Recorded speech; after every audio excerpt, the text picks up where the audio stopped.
You were always on my mind. What's up, Ray family? Get on up in the building. Dr. G is here. I miss you all so very much.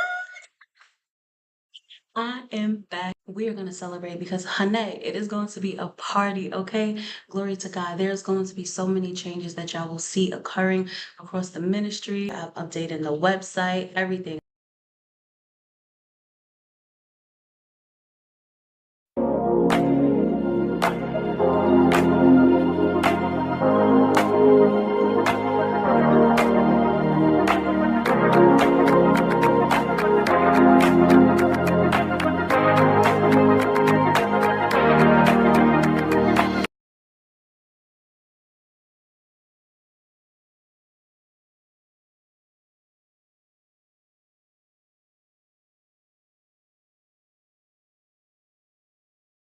All right, Royal family, let's break down these 4 phases because I want y'all all to have a clear understanding of what you might encounter as the Holy Spirit begins to guide you through each of these phases.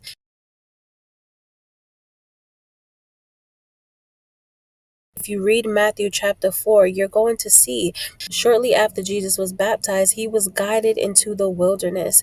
He was guided into the desert, okay? That was his wilderness season. And there the devil was tempting him. And so, my loves, expect to be tempted, expect to be tested. When the devil is tempting you, God testing you. And so, you need to make sure that you are passing your test in the wilderness season. The wilderness is a season of testing and training for an individual, often marked by hardship and discomfort. It can involve a period of isolation, loneliness, temptation, sorrow, and waiting. It can also be a time of spiritual, financial, and emotional drought and a lack of encouragement. And so during this wilderness phase, my loves, you might notice that this is very intense. This sucks. This hurts. This does not feel good to me. But trust and believe that God is doing it intentionally and He is with you so that He can refine you, so that He can strengthen you to come to know His ways and to fulfill the calling that is on your life. And so, as long as you endure, you don't give up, and you learn to depend on the Lord, you're going to make it out on the other side, and all will be made well with your soul. Your soul is your mind, your will, and your emotions. That is what the Holy Spirit is tugging after right now. He is drawing you into Him so that He can transform those areas of your life, fully convert you to be not only a believer of the Lord, but a follower of Jesus Christ. And you are going to be faithful, hallelujah, to Him in serving only one God, forsaking all other things, forsaking all other knowledge, and completely turning your life over to serve the kingdom of God, the kingdom of light.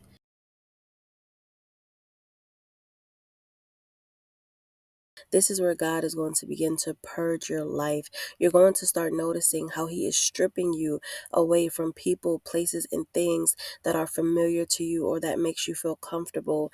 You might even notice that you are becoming angry with God as all of this is going on because, let's face it, change can be challenging, especially when you're walking into the unknown. You don't know what's on the other side of what you knew and what you've been doing.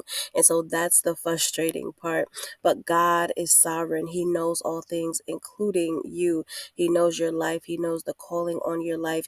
He knows your heart's desires, and He knows how to get you there. So in this phase, you are going to learn how to depend solely on God, the Holy Spirit, leading you, guiding you, teaching you, comforting you.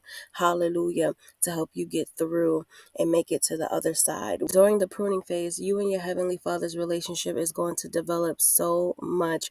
Your relationship with the Lord is going to be super strong, super solid. Why? Because you're going to notice that all you have to depend on is Him. You're going to notice that now you're able to hear His whispers. You may have been blinded and not able to hear from the Lord clearly, but in this phase, He's going to be opening up your spiritual ears and your spiritual sight so that you can hear and see from Him clearly. During your pruning phase, the Lord is going to be highlighting to you your ways of error, right? The sin that is in your heart, the idolatry that you're living in. He is going to be shifting you away from everything and everyone who has contributed to your rebellion, your disobedience, your trauma, your heartache in the first place. God wants you to be fully submitted to Him. He wants your heart. He wants you to be obedient, depend on Him, and trust in Him. So the way that He has to do this is by withdrawing you from everything that you knew, everyone who made you feel comfortable, and pulling you into an intimate relationship with Him. And you learn to be obedient to Him. Radical obedience. Hallelujah. Type that in the comments, my loves. Radical obedience. Hallelujah. That is what the Lord is desiring from you in this phase. And so God is going to remove you from the environment that contributed to your rebellion, your disobedience, your trauma, and your heartache in the first place. There's this saying that you can't heal in the same places that broke you, or you can't heal around the same people who have broke you. And so God is going to remove those people and remove you from those people so that you're in a safe place to heal on your journey. Although the pruning phase can be a challenging time in your life, one thing that you're absolutely going to enjoy is once you recognize how unconditional God's love for you is. Yes, you are going to be experiencing God's unconditional love. This is love like no other. This is not a love that you can find or locate in the world. This is literally a spiritual love, a kingdom love. God, He's going to be highlighting your mistakes to you. He's going to be letting you know your ways of error. He's going to be convicting you. He's going to be pointing out your sins, your flaws, all of the things that make you unholy, unrighteous, and defiled in His sight. And while He's doing that, you're going to notice that He's not doing it because He hates you. He's not doing it because He doesn't love you. He's actually doing it because He loves you. He's doing it because it's a way of Him disciplining you. It is a way of Him strengthening you and helping you to become more pure, more holy, more righteous. Hallelujah. And a great man of God and a great woman of God. And so His love for you, although the Lord is going to be checking you, baby, He's still going to be showering you, blessing you with favor and little glimpses of like love winks and hugs and sweet kisses and surprise gifts. So just expect that, okay? God is going to show you in this phase just how much He loves you unconditionally.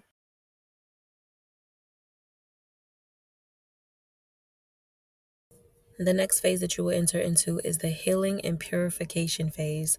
Ephesians 5 tells it like this: God wants to find His church without a spot, wrinkle, or blemish. That means He wants His church to be radiant, holy, and blameless. To be found without a spot, wrinkle, or blemish, that means that you're going to not have any sin operating in your life. You're not going to have any impurities or flaws perpetually taking over your life. Your healing and purification phase, it is going to be a time of intense fasting, prayer, and reading your word. He's going to be washing you with the word. Hallelujah. Cleansing you, renewing your mind. Because once you get it in your mind, it's going to get to your heart, and then your actions is going to reflect what's in your mind and in your heart. Can I get an amen in the comments? Come on.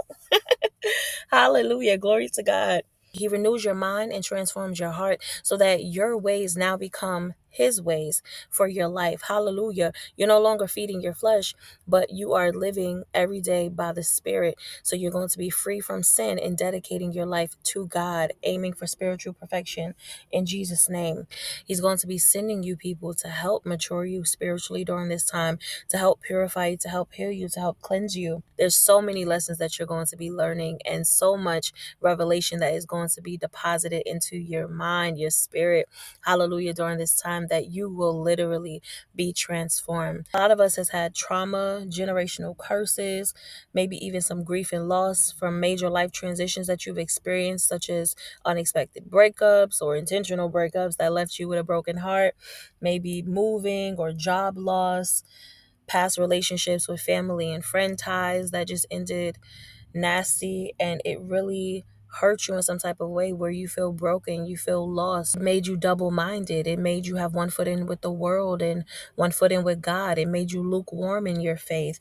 All of those things leave a stench on you. But don't worry about any negative thing that I'm saying right here, my loves, because the best part about this phase, when you come out of your healing and purification phase, you are going to be found without a spot, wrinkle, or blemish. You are going to be healed. You are going to be healthy. You are going to be holy. Hallelujah. You are going to be undefiled in the sight of God. You are going to have a sweet fragrance, the fragrance of the Lord, the Holy Spirit. And in you, He will be well pleased. So keep your head up and stay strong. You got this.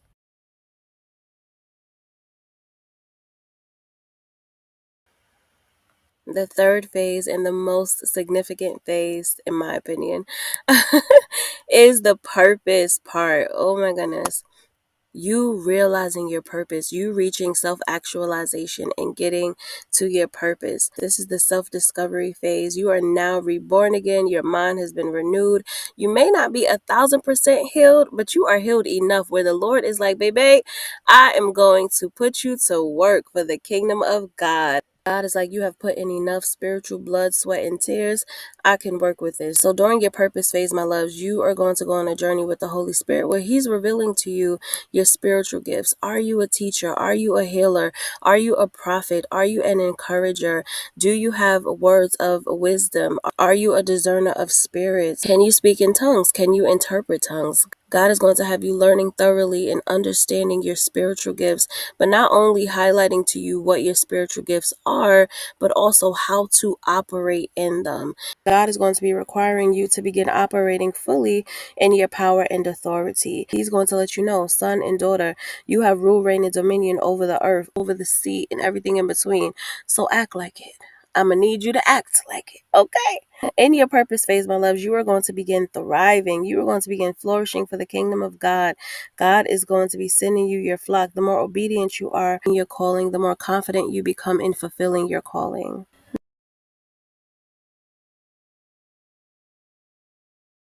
The last and final stage, my loves, is promise fulfillment. Woo, woo, woo, woo, woo, woo. God has promised some of His children so much, so many things. We're going to experience heaven here right on earth. And so in this phase, my loves, you are actually going to be living in your answered prayers and promises. Here is where life gets fun. All of your soul work has been completed. You let the Lord have His way in your life. He is driving out your enemies. They are no longer a factor to you. They are beneath your feet. They are, okay, listen, get thee behind me, Satan. You're not letting the devil have any rule, reign, or dominion over you. Your flesh no longer rules you. It is your spirit that rules you, okay? You live life by faith. Hallelujah. And so because you allow the Lord to have His way, because you have fully submitted your life to Him and your soul work is completed, the devil can no longer tempt you into becoming and operating as your old self. You are fully renewed. Hallelujah. So this is your season of rebuilding and restoration, as well as enjoying your harvest, being fruitful and multiplying in the land of the living, the land of milk and honey, and overflow. Hallelujah. Increase is your portion in this phase. Your promises are being fulfilled. Whatever the Lord has promised you privately, whatever He has spoken to you about, your heart's desires, you are going to see during this phase your promise fulfillment, that you are living in those answered prayers. You are walking out your life, hallelujah, doing and being who God has ordained you to be. This is where life gets fun, because all of your soul work, those hard lessons that your soul had to learn, your mind, your will, and emotions, you being converted from doing things your own way, the worldly way, or your family's way, to now fully having a humble heart posture, remaining holy and pure before the Lord. God is going to honor you. You are going to be fruitful and multiply in your promised land. Hallelujah. So glory be to God, my loves. Celebrate yourself and know that God is celebrating you. Do some self-reflection. Take this back to the Holy Spirit. Ask Him, Lord, which phase am I in? Where do you think that I'm at now? Because baby, some of y'all think that y'all in your promise fulfillment, and God is still pruning and purging you. And so baby, you just want to be clear on what phase you are in so that you can transition smoothly through each of them with clarity and with hope